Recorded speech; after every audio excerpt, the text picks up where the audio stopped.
अस्सलाम वालेकुम dear viewers, welcome to Wisdom Mathsist. अभी तक तो हमने बनी बनाई वेन डायग्राम्स के ऊपर शेडिंग करना सीखी थी। डिफरेंट लॉज को हमने वेरीफाई किया था थ्रू वेन डायग्राम्स, लेकिन जस्ट शेडिंग के ज़रिए। अब आज हमने वेन डायग्राम्स खुद क्रिएट करनी है। हमें सिर्फ सेट्स गिवन होंगे, हमने वेन डायग्राम्स खुद बनानी है, उनमें शेडिंग खुद करनी है। तो चलें आज की वीडियो में हम सीखते हैं कि हमने किस तरह से वेन डायग्राम्स बनानी है और किस तरह से उनकी शेडिंग करनी है। आज का हमारा क्वेश्चन नंबर 5 है। एक्सरसाइज नंबर 3.1 हम कर रहे थे। क्वेश्चन नंबर 5 में हमें सेट्स गिवन है और इन सेट्स को यूज़ करना है हमने ये लॉस प्रूफ करने के लिए। ये लॉस कौन से हैं? P union Q union R is equals to P union Q union R। Overall union है, लेकिन जस्ट डिफरेंस क्या है? लेफ्ट हैंड साइड में ब्रैकेट P और Q में है और राइट हैंड साइड में Q और R। तो यहाँ पे हमारे पास कम्यूटेटिव लॉ यूज़ हुआ है। हमने यहाँ पे कम्यूटेटिव लॉ को वेरीफाई करना है बाय यूजिंग वेन डायग्राम्स, लेकिन उसके लिए पहले हमें वेन डायग्राम क्रिएट करनी पड़ेगी, बनानी पड़ेगी ये सेट्स यूज़ करके। ओके, जब भी आपको कोई भी वेन डायग्राम बनानी है तो सबसे पहले क्या देखना है? हमने सबसे पहले ये देखना है कि हमारे पास जो सेट्स गिवन है उनके दरमियान में क्या रिलेशनशिप है। तो हमने 3 तरह के रिलेशनशिप पढ़े थे, डिसजॉइंट, ओवरलैपिंग और सबसेट। तो ये जो 3 तरह की हमने सेट्स पढ़े थे, उन 3 रिलेशंस में से हमने ढूंढना है कि हमारे पास इसमें कौन सा रिलेशन अप्लाई हो रहा है। तो हम देखते हैं कि इसमें कौन सा रिलेशन अप्लाई हो रहा है। पहले हम P और Q को रिलेट करेंगे। P और Q को रिलेट करते हैं। P में है 0 1 2 3 और Q में है 2 3 4 5 6। अब आप लाजमी वो वाली जो वीडियो है वो देखें ताकि आपको अंदाज़ा हो कि हमने किस तरह से 2 सेट्स को रिलेट करना है। तो जो मेरी सबसे फर्स्ट वीडियो थी इस 3rd चैप्टर की, वो आप लाजमी देखें ताकि आपको इसमें कोई डिफ़िकल्टी ना रहे। सबसे पहले हम देखते हैं P और Q में क्या रिलेशनशिप है। तो हमने यहाँ पे P और Q के जो 2 एलिमेंट्स हैं वो बिल्कुल सेम नज़र आ रहे हैं, लेकिन सिर्फ 2 एलिमेंट्स। तो हमने क्या पढ़ा था कि अगर हमारे पास 2 सेट्स के कुछ एलिमेंट सेम हैं, कुछ एलिमेंट सेम है, तो वो ओवरलैप कर रहे हैं। इट मीन्स कि P और Q के दरमियान में कौन सा रिलेशनशिप है? ओवरलैपिंग का। तो हम यहाँ पे P और Q के दरमियान ओवरलैपिंग का रिलेशनशिप बना लेते हैं। यहाँ पे P और Q। ओके, अब हमने P और Q इन दोनों का ओवरलैपिंग रिलेशनशिप बना लिया। अब हमने कंपेयर करना है Q और R को।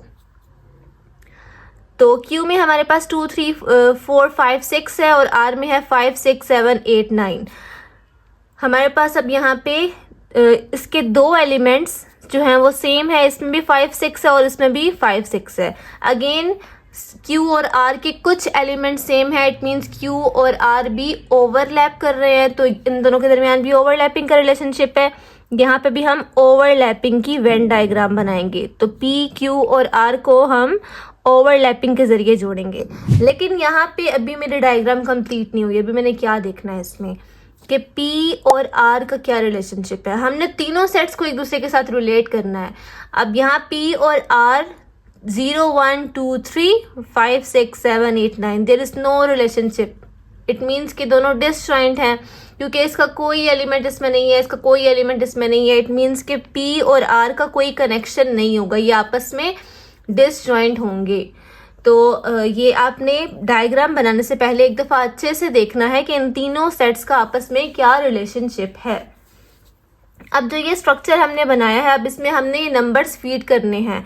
तो P में हमारे पास P और Q के पहले हम देखेंगे कि इन दोनों के कॉमन नंबर्स कौन से थे, क्योंकि ये ओवरलैप कर रहे हैं। तो इसमें कुछ नंबर्स जो हैं वो P में भी हैं और Q में भी हैं। तो वो कौन से नंबर हैं? 2 3। तो जो P और Q का ओवरलैपिंग एरिया होता है, जो इनका कॉमन रीजन होता है, वहाँ पे हम इसके कॉमन एलिमेंट्स को लिखते हैं। तो P और Q का जो कॉमन रीजन है वो ये है। तो यहाँ पे हमने कॉमन एलिमेंट्स लिख दिए। अब P में इन 2 एलिमेंट्स के अलावा जो एलिमेंट्स बचेंगे वो P के अंदर आ जाएंगे, और Q में इन 2 एलिमेंट्स के अलावा जो एलिमेंट्स बचेंगे वो Q के अंदर आ जाएंगे। तो अब P के अंदर हमारे पास 2 और 3 तो ऑलरेडी लिखा हुआ है, हमने 0 और 1 को लिख दिया। तो P का सेट कंप्लीट हो गया। अब नेक्स्ट हम Q का सेट देखते हैं। तो Q के सेट में था 2 3 4 5 6, लेकिन Q का रिलेशनशिप R के साथ ओवरलैपिंग का था। इट मीन्स कि इसके भी कुछ एलिमेंट सेम थे। तो हमने वो सेम एलिमेंट्स इसके सेम रीजन में लिखने हैं। वो है 5 6 तो हमने 5 और 6 को इसके ओवरलैपिंग एरिया में लिख दिया।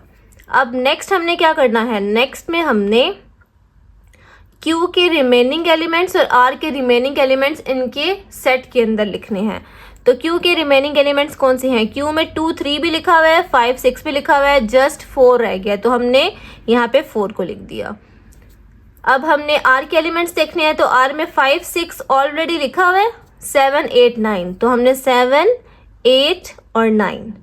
तो आपने याद रखना है कि जो नंबर इस ब्लॉक के अंदर आ रहा है, इस रेक्टेंगल के अंदर आ रहा है, इस यूनिवर्सल सेट के अंदर आ रहा है, वो रिपीट नहीं होगा। एक नंबर जो आपने लिखा है आपने उसको दोबारा नहीं लिखना, इसलिए सबसे पहले आपने ओवरलैपिंग एरिया को फिल करना है। उसके बाद जो नंबर जो सेट के बचेंगे वो उस सेट के अंदर एडजस्ट हो जाएंगे। तो अगर आपका कोई नंबर रिपीट हो रहा है या कोई नंबर छूट रहा है इसमें से, तो इट मीन्स कि आपकी वेन डायग्राम में मिस्टेक है। तो आपने ये बहुत गौर से देखना है। अब आप कि जो ये वेन डायग्राम है इसकी शेप यही रहेगी, इसकी शेप चेंज नहीं होगी, ठीक है। शेप का ऑपरेशंस के साथ कोई रिलेशनशिप नहीं होता, शेप का सेट्स के साथ रिलेशनशिप होता है। हमने सेट्स का रिलेशन देखा, उसके अकॉर्डिंग उसकी वेन डायग्राम बना ली। अब यही वेन डायग्राम हम दूसरे बॉक्स में भी बना लेते ताकि हम दोनों साइड्स को सॉल्व कर सकें। ओके, अब इस क्वेश्चन के हमारे पास 2 पार्ट थे और इसमें कम्यूटेटिव लॉ को हमने वेरीफाई करना है। तो फर्स्ट पार्ट में यूनियन है और सेकंड पार्ट में इंटरसेक्शन है। तो हमारे पास चाहे यूनियन हो या इंटरसेक्शन हो, सेट की शेप चेंज नहीं होगी, सेट की शेप जो है वो सेट्स के अकॉर्डिंग सेम रहेगी। तो हमने शेप जो है वो चारों में यही बनानी है। ओके, तो अब हमारी शेप्स कंप्लीट हो गई हैं। अब हमने जो ऑपरेशन हमने वेरीफाई करना है, जो कम्यूटेटिव लॉ हमने इसमें वेरीफाई करना है, उन ऑपरेशंस के अकॉर्डिंग हमने जस्ट शेडिंग करनी है यहाँ पे। तो वेन डायग्राम सबसे पहला टारगेट आपको वेन डायग्राम बनाने का था, उसके अंदर उसके एलिमेंट्स को फीड करने का था। और नेक्स्ट हमारे पास क्या है, नेक्स्ट टारगेट है हमारा इसको इक्वल प्रूफ करने का। तो इसको इक्वल प्रूफ करने के लिए, इस वेरीफाई करने के लिए इस लॉ को हम जब वेरीफाई करेंगे तो हमने इसमें शेडिंग करनी है। जैसे अब यहाँ पे हमारे पास इसकी लेफ्ट हैंड साइड है P union Q union R और राइट हैंड साइड है P union Q union R।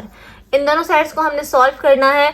तो हमारे पास जो लेफ्ट हैंड साइड है इसमें ब्रैकेट है P यूनियन Q।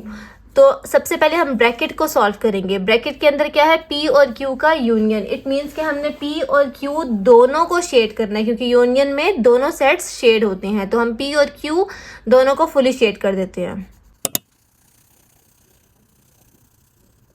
तो यहाँ पे हमारे पास P और Q जो है दोनों के दोनों फुली शेड हो गए हैं।